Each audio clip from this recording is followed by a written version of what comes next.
इतना तेज आवाज आवा स्कूलों में हम लड़के रहे हैं कि पेड़ फट गया।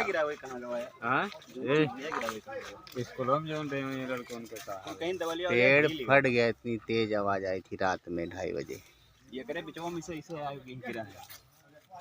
सब कोयले कोयले हो गए, ऐसा लगता है किसी ने आग लगा दिया। ये अंदर इसमें सुराख हो गया, इससे जलते हुए निकल गया। वो नीचे से जलते हुए इसे निकला है यहाँ पे इधर निकला। ये देखो पूरा कोयला खान बन गया है। इतनी तेज आवाज थी, कोई बाहर घूम रहा होता होगा तब क्या होता।